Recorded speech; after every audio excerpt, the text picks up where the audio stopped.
Oke teman-teman, sekarang kita udah sampai ke pertemuan ketujuh. Kali ini materi yang akan kita bahas adalah strategi visual media sosial dan desain campaign digital. Tujuannya adalah mendesain dan merencanakan postingan-postingan yang akan kita publikasikan di media sosial. Nah, teman-teman, kenapa materi ini penting? Jadi, media sosial bukan lagi sekedar kanal komunikasi ya, melainkan etalase penjualan atau social commerce dan alat storytelling brand. Materi ini penting untuk teman-teman nanti bisa menjadi art director atau strategis supaya teman-teman bisa berpikir sebagai perancang strategi, bukan cuma eksekutor visual. Lalu yang kedua sebagai desain untuk stabilan scroll.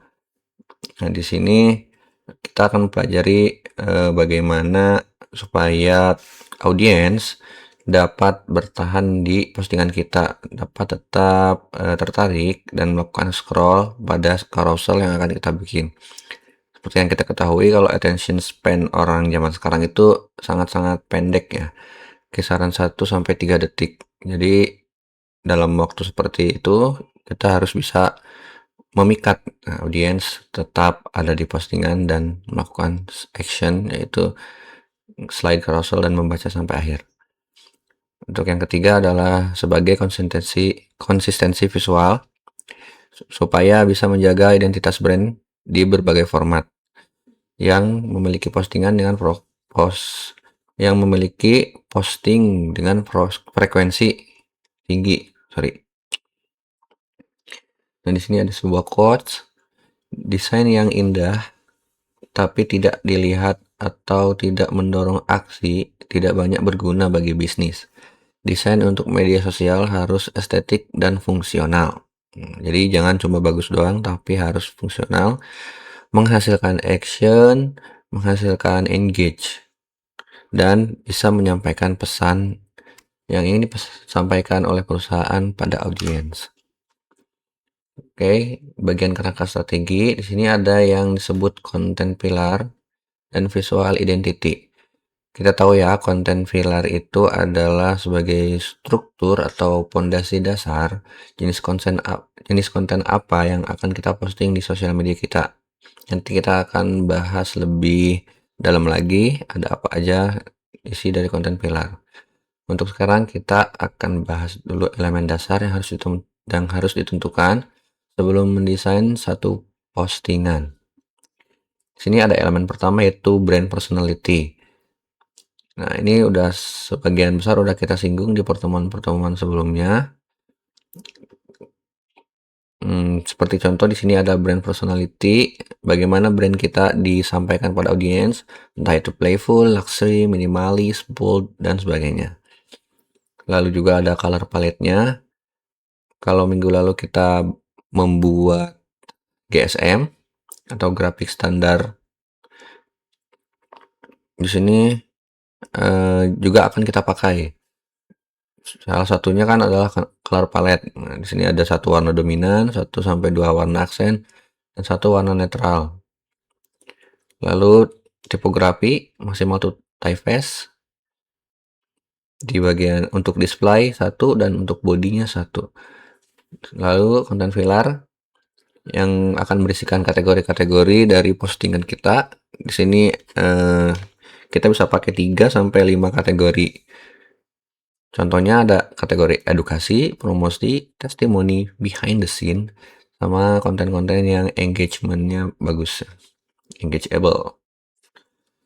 Lalu ada tone of voice, bisa formal, casual, disesuaikan dengan target audiensnya.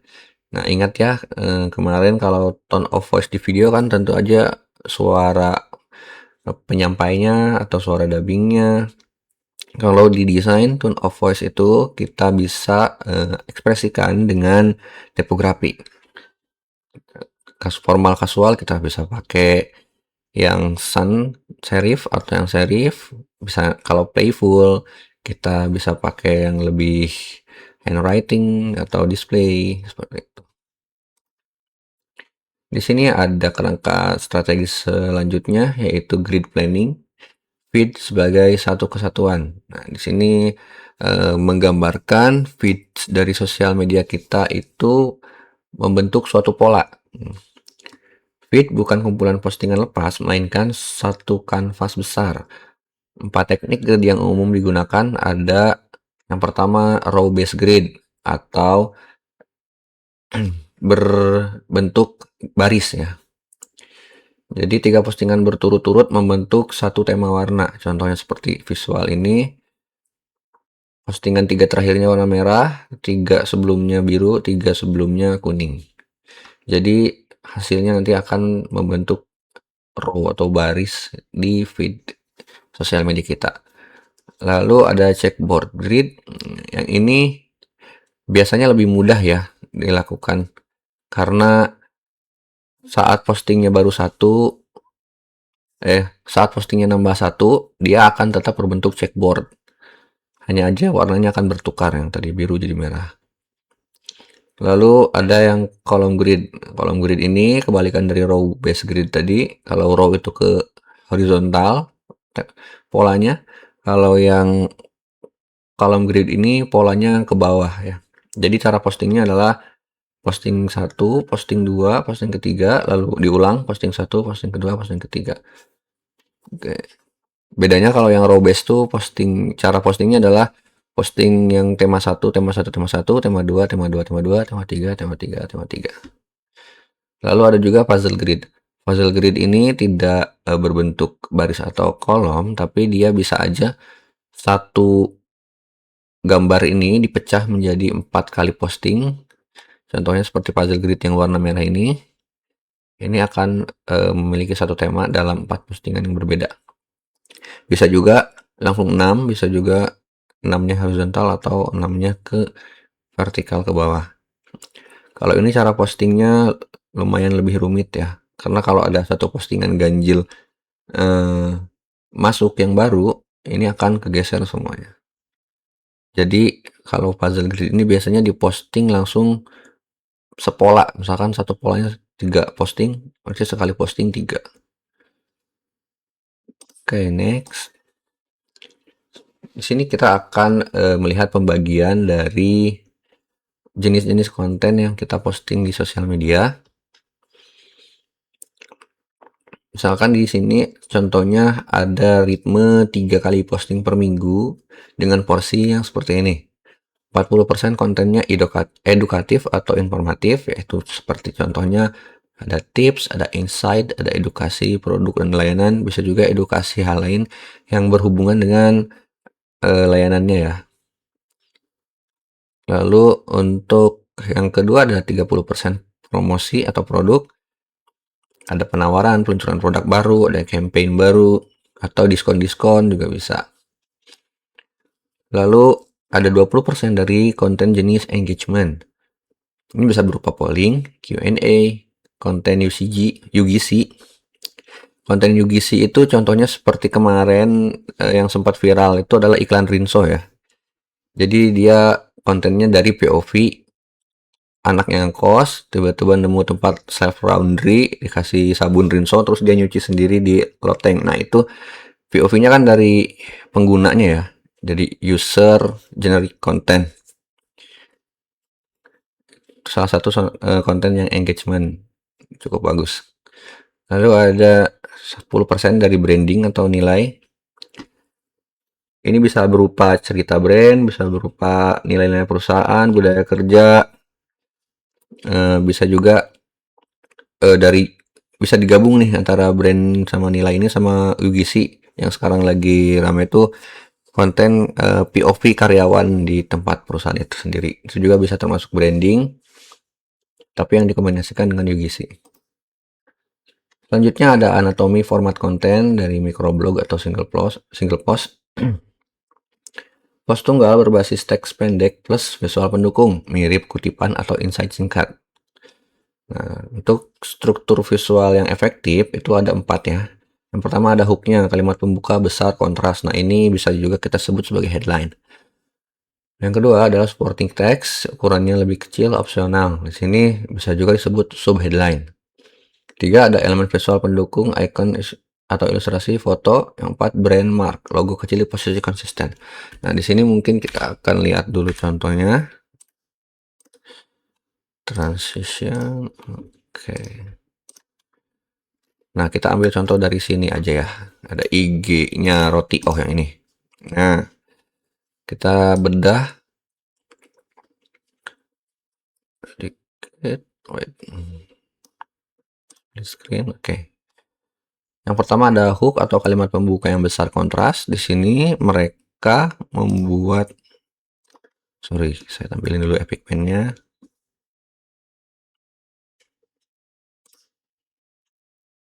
Nah, di sini mereka membuat hooknya. Sebenarnya ini agak banyak ya. Hooknya di sini ada kata spesial, grab dine out, sama gratis. Nih, kalimat gratis ini gede. Nah, ini adalah sebagai hook ya, kalimat pembuka yang besar kontras. Ada juga supporting text-nya. Kalau dari judul spesial ini, supporting text-nya yang ini, grab dine out, kita kasih warna yang beda. Gratis ini dari claim ini sama dengan pesan The Grab Bike ini. Lalu ada elemen visual pendukung, icon, ilustrasi atau foto. Banyak ya di sini ya. Ini ada fotonya. Nah, ini utamanya fotonya. Kita kasih warna kuning aja. Ini foto. Lalu ada brand mark ya. Ini harus ada di setiap postingan sebagai identitas. Di sini Roti O biasanya ditaruh di atas kanan ya, pojok kanan. Kita coba lihat postingan lain dari Roti O. Nah, ini juga dia. Semua promo dia taruh logo marknya di pojok kanan atas ya. Oke, mana lagi? Ada yang di tengah juga. Oke, seperti itu. Kembali lagi.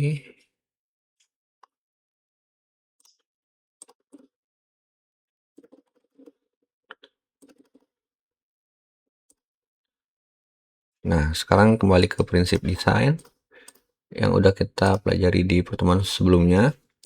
Hierarki tipografi yang jelas, ada satu fokus utama, seperti judul spesial tadi pada postingan Roti O, ada kontras tinggi teks dan latar, kayak tadi bacaan spesialnya dikasih background yang terang karena warna langit biru ya.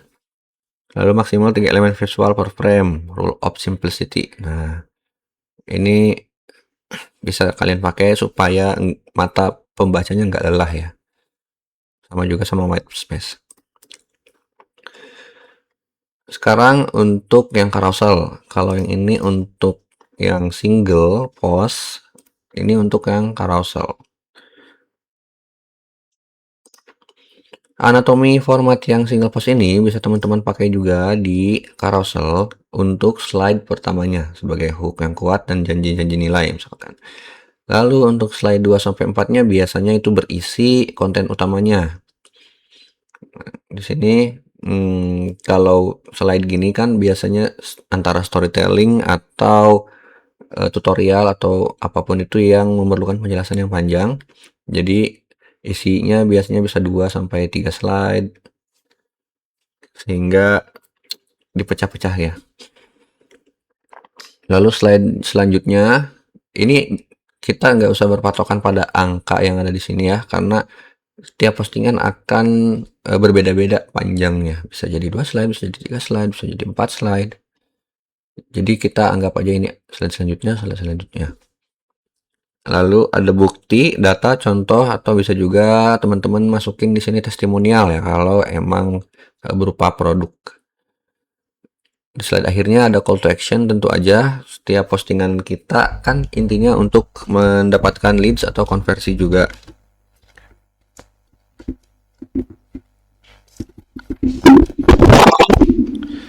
Maka dari itu slide terakhirnya harus ada call to action supaya audiens melakukan hal yang kita inginkan, yaitu menghubungi atau membeli produk, menghubungi CS atau membeli produk.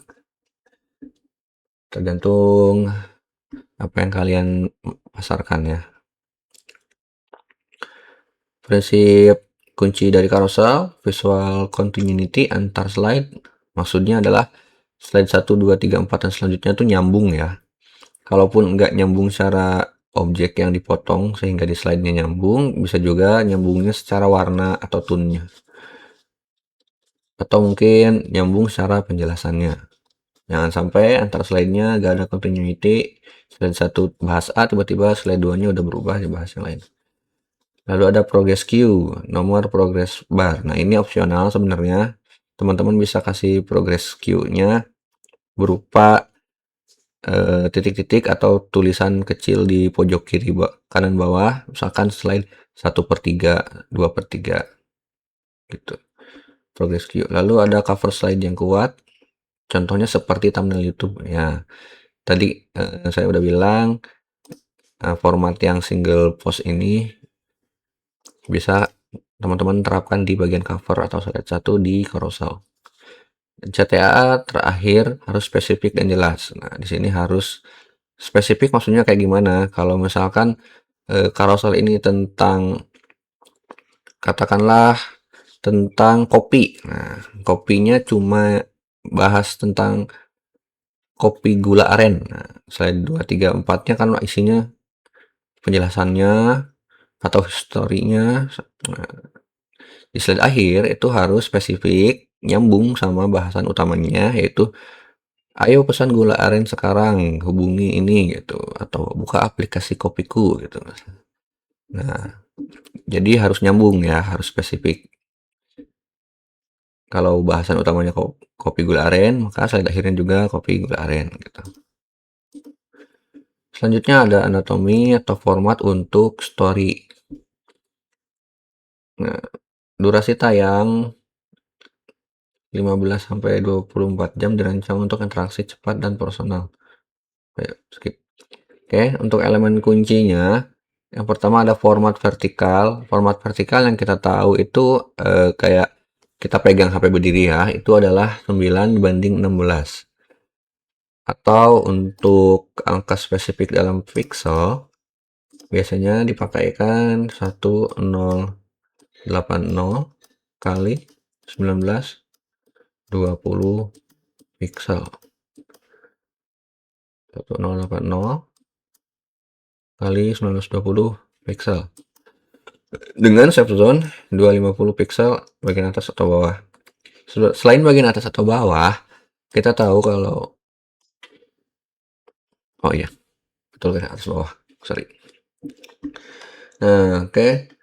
Yang kedua adalah stiker interaktif. Nah, di Instagram kita bisa pakai stiker-stiker berbagai macam ya, bukan cuma stiker berupa gambar lucu aja, tapi kita juga bisa pakai fitur kayak polling. Kita bisa pakai fitur quiz yang bisa diisi sama audiens. Kita bisa pakai slider. Biasanya dipakai untuk rating postingan tersebut menurut kalian gitu. Misalkan posting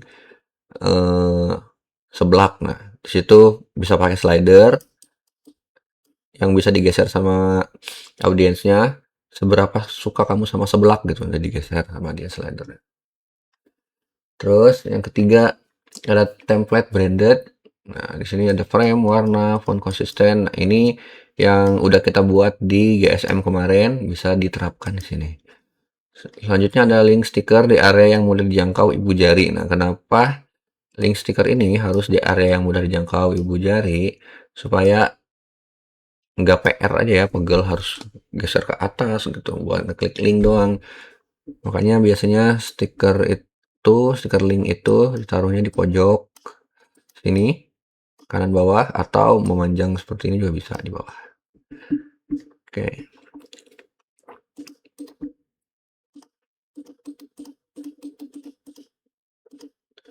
Eraser all. Selanjutnya ada jenis story untuk konversi. Ada countdown promo flash sale, ada before after transisi produk, testimoni pelanggan singkat, behind the scene produksi, polling referensi produk. Oke, ini sudah kita ketahui sama-sama ya. Langsung next aja. Di sini ada strategi konversi, yaitu prinsip desain untuk konversi tinggi.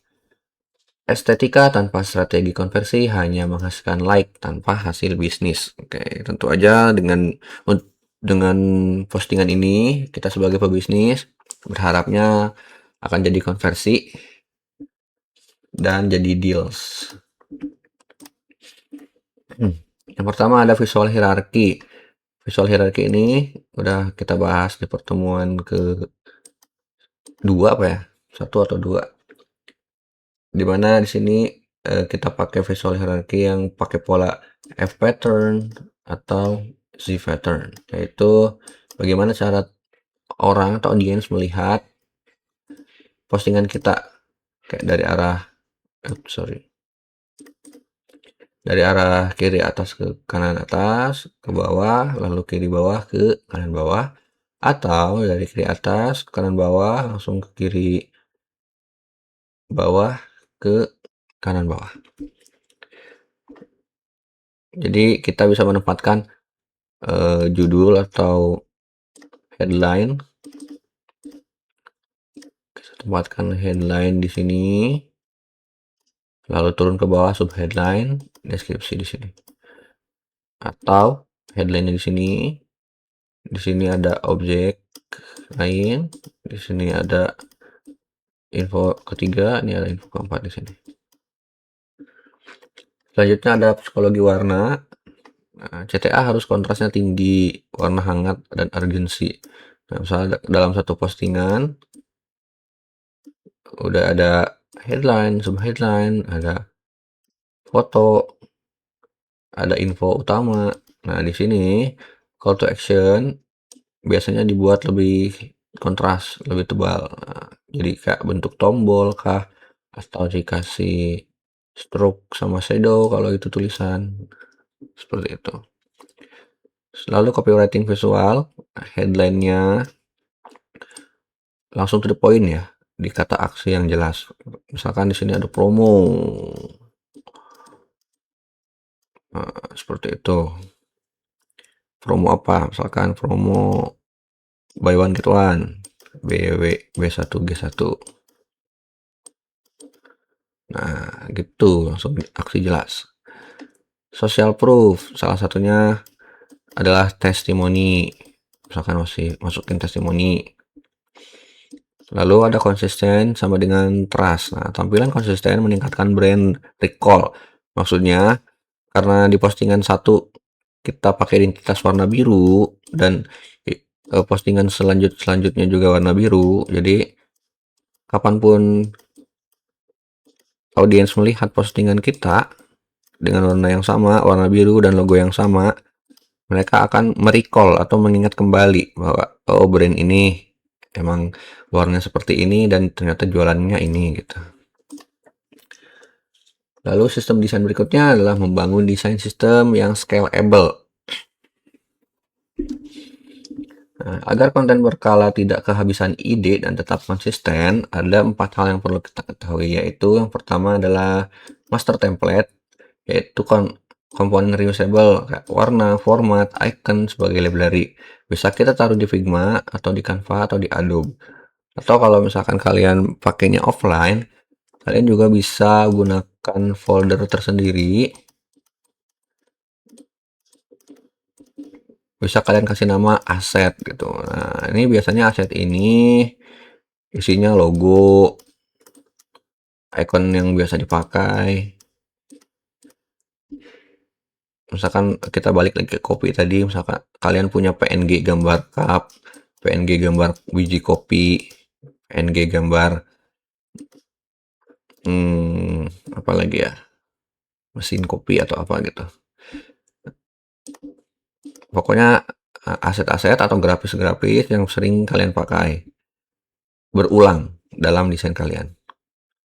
Lalu selanjutnya untuk grid spacing guide ada margin, padding, ukuran font baku untuk setiap format konten. Nah, ini akan mendukung konsistensi tadi ya, mendukung konsistensi untuk menciptakan trust. Sehingga antara satu dan lain postingan kita akan terlihat familiar. Coba kita Keluar dulu. Di sini kita lihat contoh dulu. Balik lagi ke roti O aja.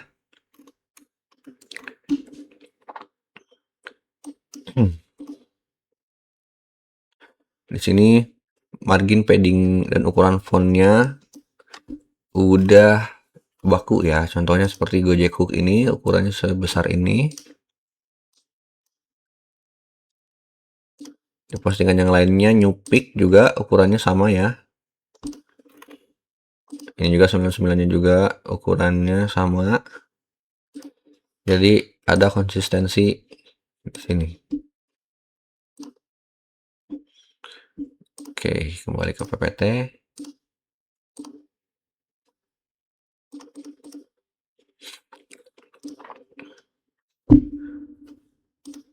Selanjutnya adalah konten metrik, yaitu tabel pemetaan pilar konten, format, frekuensi posting.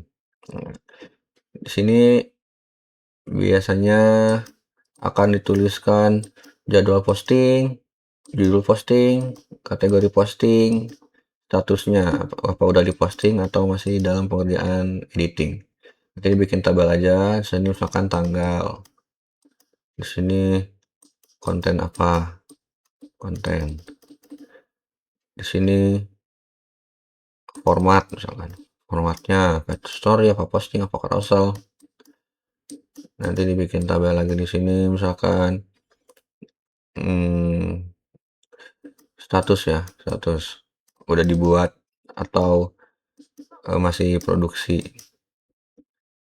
Kalian bisa nambahin juga misalkan engagementnya atau hasilnya berapa di sini. Itu konten metric.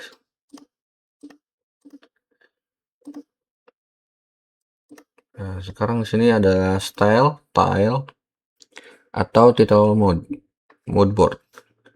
Style title atau mood board maksudnya. Ini adalah referensi cepat bagi siapapun yang buat konten, termasuk tim non-designer. Di sini mood board biasanya berisi contoh-contoh desain yang sudah pernah dibuat sebagai referensi untuk orang yang selanjutnya bikin desain. Meskipun itu bukan tim desainer, bisa juga dipakai sebagai biasanya kan tim marketingnya ada yang brainstorming buat iklan apa. Nah, itu mereka juga bisa lihat contoh-contoh di mood board sebagai referensi. Oh, ini masukin gambar anu gitu. Ini masukin gambar orang. Nah, itu bisa dilihat dari mood board. Terima kasih sudah menyimak. Kita jumpa lagi di pertemuan selanjutnya.